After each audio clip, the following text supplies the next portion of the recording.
श्री हरिवंश गुरुदेव भगवान के चरणों में प्रणाम। आप सभी प्रेमी भक्तों के चरणों में दंडवत प्रणाम। एक प्रश्न आया था कि क्या प्रातःकाल उठने के बाद शौच स्नान से पहले क्या हम नाम या मंत्र जप कर सकते हैं अगर हम शुद्ध अवस्था में हैं तो।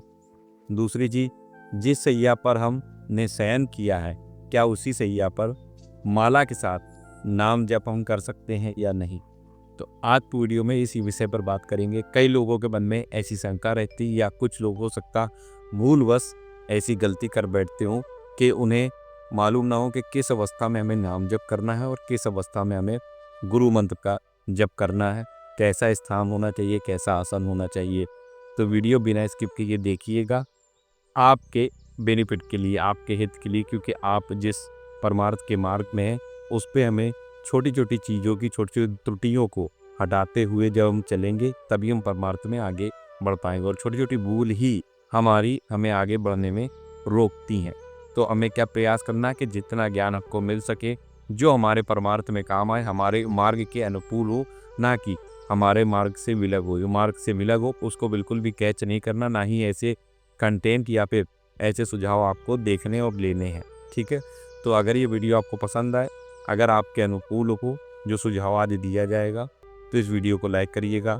श्री जी के भक्त हैं तो कमेंट में जय श्री राधे कृष्ण जरूर लिखिएगा। इस वीडियो को अन्य प्रेमी भक्तों तक शेयर कर दीजिएगा ताकि उनके पास भी जानकारी पहुंच सके। चलिए वीडियो में आगे बढ़ते हैं। श्री हरि। तो देखिए, यहाँ पर प्रश्न ये था कि जब हम प्रातःकाल उठ जाते हैं, शौच स्नान आदि अगर हमने नहीं किया है और हम पूर्ण रूप से शुद्ध अवस्था में हैं, तो क्या हम नाम जप या गुरु मंत्र को माला के साथ जप सकते हैं या नहीं। बिल्कुल आप जप सकते हैं, क्योंकि आप शुद्ध अवस्था में हैं। तो चाहे फिर वो गुरु मंत्र हो या फिर भगवान नाम को, आप उसका जाप कर सकते हैं। ऐसा पूज्य श्री सद्गुरुदेव भगवान ने भी कहा है अपने सत्संग में। अब बात आती है यहाँ पर, जो दूसरा प्रश्न था वो यह था कि क्या जिस सैया पर हम शयन किए हैं उस सैया पर हम नाम जो है, मंत्र नहीं लिखा है, नाम माला के साथ जप सकते हैं या नहीं। तो पहली जी कंडीशन होती है कि जिस सैया पर आप शयन कर रहे थे उस सैया पर किसी भी प्रकार का गृहस्थी का सहयोग तो नहीं हुआ है, पहली चीज। दूसरी चीज, आपकी जो सैया है, अगर आप मान लीजिए विवाहिक नहीं है, ठीक है, और वो सैया व्यक्तिगत आपकी है, तो क्या उस सैया पर आप ही विराजमान रहे, कोई अन्य व्यक्ति तो विराजमान नहीं होता है। इस चीज़ का हमें ध्यान रखना चाहिए। अगर आप माला के साथ जप करते हैं, क्योंकि माला बहुत पवित्र होती है, उसमें भगवान का नाम हम उसी के साथ ही सुमिरते हैं, सिमरन करते हैं, स्मरण करते हैं। साथ ही पूज्य श्री सद्गुरुदेव के द्वारा जो हमें पवित्र गुरु मंत्र दिया जाता है, ठीक उस मंत्र का हम उसी माला से जाप करते हैं। तो माला हमारे लिए सर्वोपरि है। माला को हमें वैसे ही सम्मान देना चाहिए जैसे हम अपने इष्ट को सम्मान देते हैं। इसलिए माला का हमें वैसे अपने प्राणों से भी ज़्यादा प्रेम अपनी माला से करना चाहिए, क्योंकि गुरु प्रदत्त वो माला होती है, उस पर गुरु प्रदत्त मंत्र जपा जाता है, गुरु प्रदत्त नाम जपा जाता है। तो माला को भी रखने का एक शुद्ध और पवित्र स्थान होना चाहिए जहाँ आप उसे रखें संभाल के, अपने प्राणों के जैसे उससे प्रेम करें। जैसे हमें अपने प्राणों से प्रेम होता है, ठीक उसी प्रकार हमें अपने गुरु प्रदत्त माला से भी प्रेम होना चाहिए। तो माला से जब हम नाम जप करेंगे तो हमें ये विशेष तौर पर ध्यान रखना है कि जिस स्थान पर हम जप कर रहे हैं वो स्थान शुद्ध है या नहीं। दूसरी चीज, जिस आसन पर हम जप रहे हैं क्या वो आसन पूर्ण रूप से शुद्ध है या नहीं, किसी प्रकार का स्त्री पुरुष का संयोग तो नहीं उस आसन पे किया गया, उस शैया पर किया गया। अगर ऐसा है तो फिर आप माला से नहीं कर सकते हैं, आप मानसिक जप कर सकते हैं।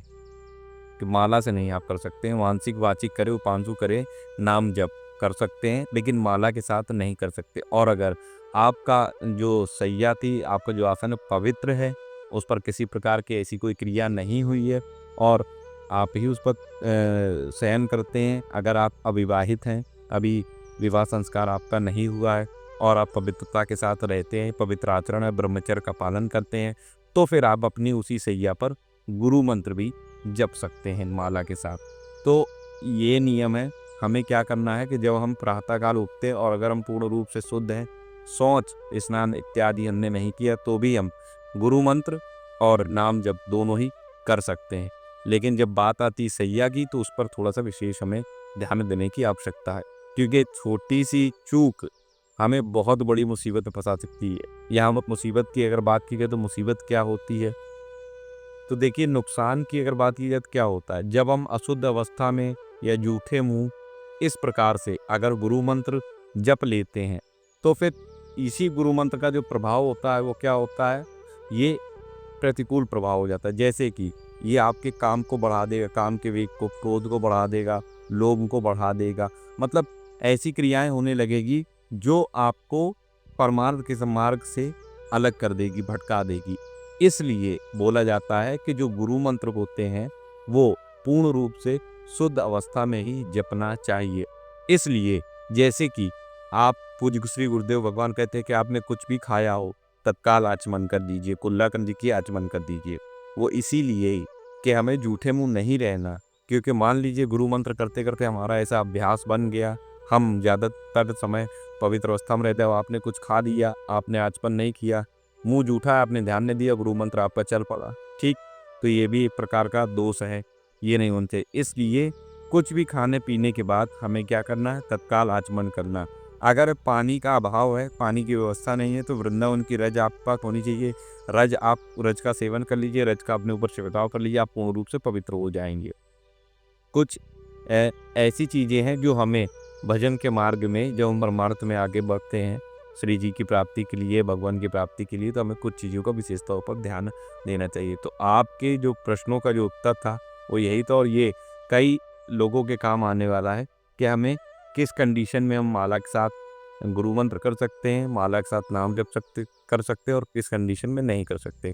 आशा करता हूँ जानकारी आपको पसंद है, वीडियो अच्छा लगा हो तो लाइक करिएगा, कमेंट में जय श्री हित हरिबंश या जय श्री राधे कृष्ण ज़रूर लिखिएगा। अगर आपके मन में कोई सवाल है तो आप कमेंट सेक्शन में कमेंट करके अपने सवाल को रख सकते हैं। अन्यथा की स्थिति में इस वीडियो को लाइक करके अन्य प्रेमी भक्तों तक शेयर कर दीजिएगा। अगर चैनल पर आप नए हैं, पहली बार ये वीडियो देख रहे हैं, तो चैनल को सब्सक्राइब कर लीजिए, बेल को ऑल पे सेट कर दीजिए, क्योंकि इस पर चैनल पर श्री जी से संबंधित बहुत सारे कंटेंट अपडेट किए गए। हो सकता है जिनकी जानकारी आपके पास ना हो, तो उन वीडियोस को एक बार चेक करिएगा। अगर वीडियो पसंद आए तो लाइक करके अन्य भक्तों तक शेयर करिएगा। मिलता हूँ अगली वीडियो में नई जानकारी के साथ, तब तक राधा वल्लभ श्री हरिवंश पूज्य श्री सद्गुरुदेव गुरुदेव भगवान की जय, श्री वृंदावन धाम की जय, श्री यमुना रस रानी की जय, श्री रजरानी की जय, समस्त ब्रज बरकर की जय, ब्रजमंडल के खट बरगुच बंची लता पता की जय। जय जय श्री राधे श्याम।